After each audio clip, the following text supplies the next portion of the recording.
कल हम लोग 7, 8, 9 तारीख 3 दिवसीय गुजरात दौरे में थे और गुजरात दौरे के वापस कल 10 तारीख को आए। 10 तारीख को आते साथ ही दुर्ग में जो अबोध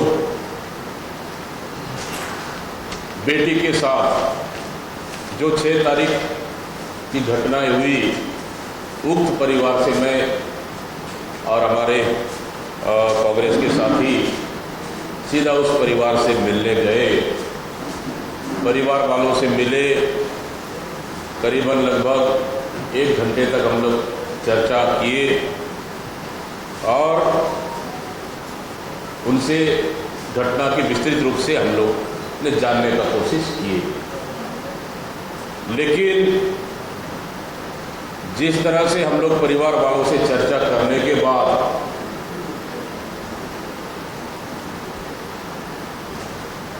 बड़ा दुखी मन से कहना पड़ रहा है कि ये घटना 6 साढ़े 6 साल की बच्ची के साथ जो घटना घटा है, ये किसी निर्भया कांड से कम नहीं है। वो इसलिए कि उस बच्ची के साथ इतनी बर्बरतापूर्वक घटना किए जिसकी कोई हद, कोई सीमा नहीं है। उस बच्ची को सिगरेट से पूरे चेहरे पर जलाया गया, शरीर का कोई हिस्सा भी नहीं बचा, यहाँ तक कि प्राइवेट पार्ट तक सिगरेट से जलाया गया। और घर परिवार वालों का कहना था कि एसिड का भी प्रयोग किया गया है और उसे जान से मार दिया गया। मां रोते हुए, बिलखते हुए उन्होंने बताई कि मेरी बेटी का शव जब मैंने देखा उन्होंने, तो वो शव को देखने की स्थिति में नहीं थी। और साथ ही एक पड़ोसी महिला जो पोस्टमार्टम के दौरान उनको पूरे बॉडी को दिखाए, उनसे भी चर्चा हुआ। उन्होंने भी कहा कि आज तक हमने इतनी बर्बरता, क्रूर घटना को हमने कभी नहीं देखा। आज तक मैं खाना तक नहीं खा पाई, 4 दिन से ऊपर हो गया, उनका कहना था। मतलब ये घटना इतना क्रूर और बर्बरतापूर्वक घटी है, अमानवीय तरीके से घटी है, जिसे कहा जाए कि मानवीयता की सारी हदें पार कर दिए और विभत्स घटना है। इस घटना को जितना निंदा की जाए उतना कम है। और घटना के वक्त जिस समय बच्ची आई कि कन्या भोग खिलाने के लिए 10 बजे उसके दादा के घर, और उसके बाद थोड़ी देर रहने के बाद वहाँ से गायब हो गई और सीधा उसका बॉडी रात को 10 बजे एक गाड़ी, बंद गाड़ी के 20 सीट में मिलता है। दिन भर परिवार ढूंढते रहे, शाम को बच्ची मिलती है और आसपास पूरे घर भी है, वहाँ कोई जंगल या कोई सुनसान जगह भी नहीं है। घर के लेफ्ट राइट आगे पीछे पूरे घर है। उसके बाद ये घटना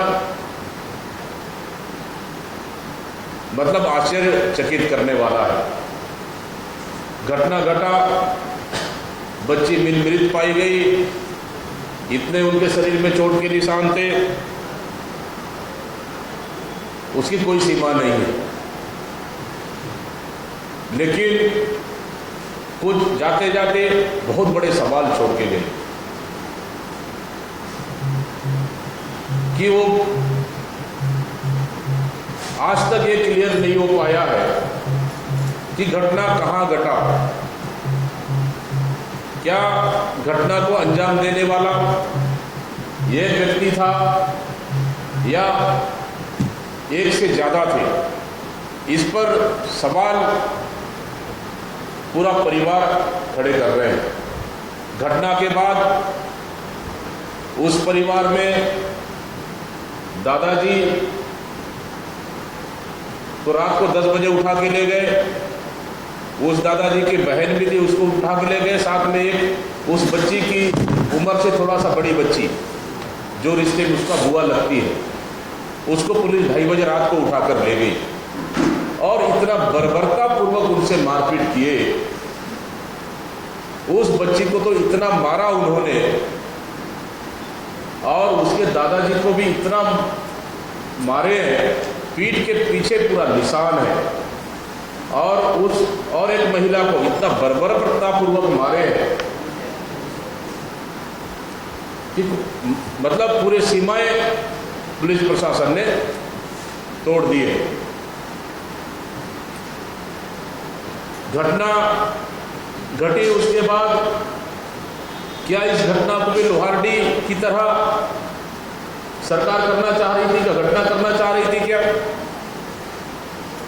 क्या बलरामपुर की तरह थाने में हत्या कर देना चाहते थे? क्या धमतरी में जिस तरह से घटना हुई उस तरह थाने में मार देना चाहते थे? क्या मतलब जिस हिसाब से लग रहा था कि सरकार और पुलिस की रवैया को देख के कि जो परिवार पीड़ित है उसी परिवार को उन्होंने इतना मारा है कि थाने में ही शायद उनको भी मौत का घाट उतार देना चाहते थे। जो सदमे से उस परिवार सदमे से बाहर भी नहीं निकल पाया था। और आज ये सबसे बड़ी बात है ना, इतना पुलिस प्रशासन ने मारपीट की है उस परिवार के साथ, उसकी कोई सीमाएं नहीं है। साथ ही उस परिवार वालों ने आरोप लगातार लगा रहे, परिवार वाले कह रहे हैं कि उसकी चाचा ने घटना को अंजाम नहीं दे सकते, इसलिए क्योंकि उसकी चाचा उस बच्ची से बहुत प्यार करते थे। उस बच्ची के साथ जो बच्चों को ट्रीट करते हैं घर परिवार के सदस्य, उस तरह से प्रेम व्यवहार से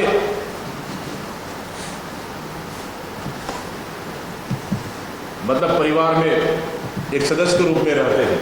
इसलिए परिवार वालों लगातार इस बात को उठा रहे हैं कि उसके चाचा नहीं हो सकते इस घटना में, और पुलिस मार पीट कर उसको जबरन का अपराधी घोषित कर रही है। ये परिवार वालों का आरोप है और परिवार वालों का कहना है कि इस घटना में कोई एक व्यक्ति नहीं है, एक से अधिक व्यक्ति शामिल हैं, जो आज तक मुझे लगता है अभी तक पुलिस तह तक नहीं पहुंच पाई है।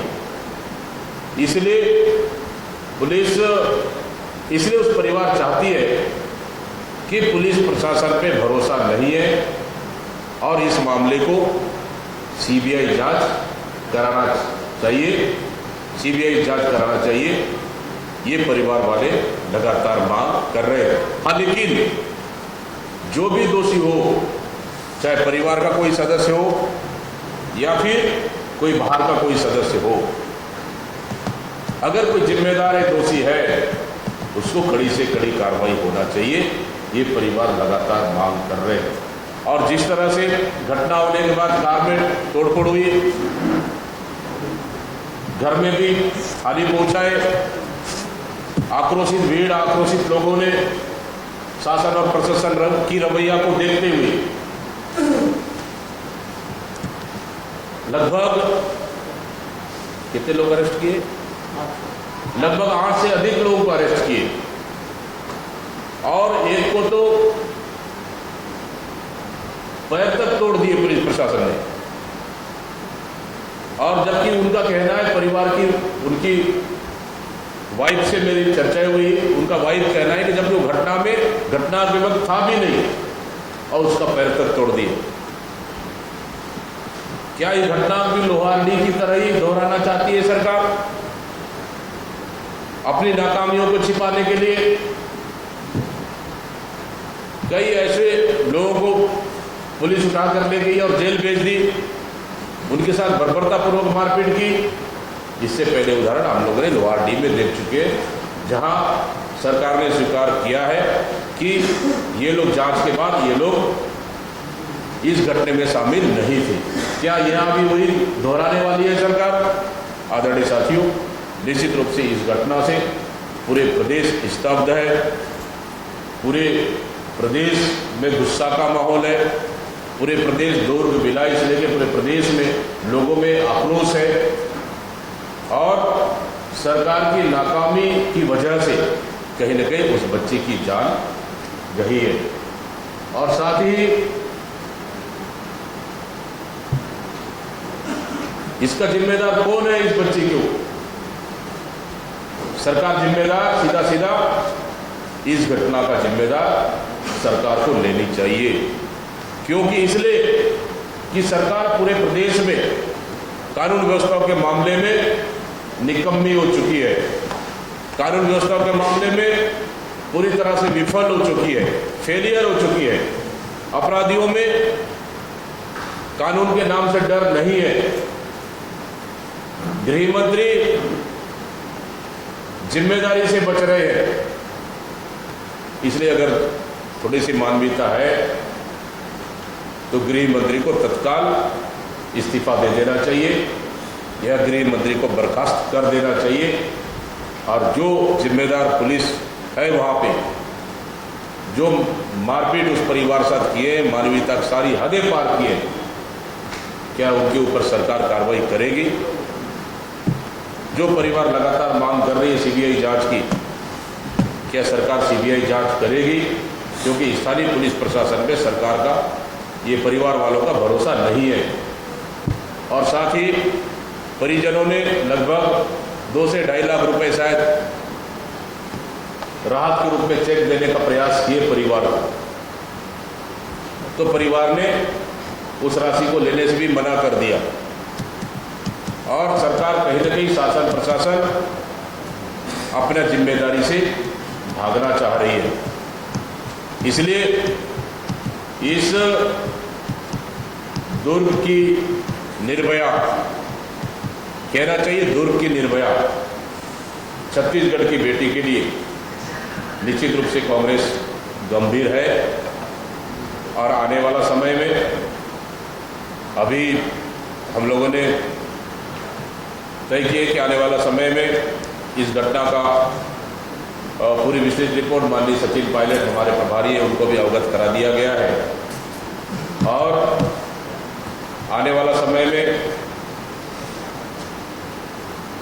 परसों माननीय राज्यपाल जी से इस घटना की रिपोर्ट को लेकर चर्चा करने के लिए समय मांग रहे हैं, जो कि माननीय नेता प्रतिपक्ष चरणदास महंत जी के नेतृत्व में हमारी कांग्रेस की दल जाएगा और राज्यपाल से चर्चा करेंगे। और जिस तरह से अधिवेशन में, गुजरात अधिवेशन में पार्टी ने तय किया है कि न्याय पथ, और इस न्याय पथ की लड़ाई के लिए न्याय पथ पर कांग्रेस लड़ाई लड़ेगी और इस घटना की पूरे निष्पक्षता से जांच और कौन दोषी है, कौन जिम्मेदार है, उस पे ऊपर कड़ी से कड़ी कार्रवाई होना चाहिए। जो परिवार लगातार सवाल उठा रहा है इन मुद्दों को लेकर, दुर्ग की अबोध निर्भया बेटी के साथ हुए अत्याचार के खिलाफ में कांग्रेस पार्टी जल्द ही बड़ा निर्णय लेकर एक बेटी के लिए न्याय मांगने के लिए फिर न्याय यात्रा शुरू करने का कांग्रेस पार्टी ने निर्णय लिया। और ये न्याय यात्रा 18 तारीख से शुरू करेगी कांग्रेस पार्टी। 18 अप्रैल, 18, 19, 20 और 21 तारीख को सीएम हाउस का घेराव किया जाएगा। इस तरह से लगातार 3 दिन लगभग 45 किलोमीटर दुर्ग से लेकर रायपुर तक पदयात्रा कर सीएम हाउस घेराव का निर्णय कांग्रेस पार्टी ने लिया, ताकि इस दुर्ग की अबोध निर्भया बेटी को न्याय मिल सके। इसके लिए कांग्रेस पार्टी ने लड़ाई लड़ने का निर्णय लिया है। सरकार कांग्रेस को सीएम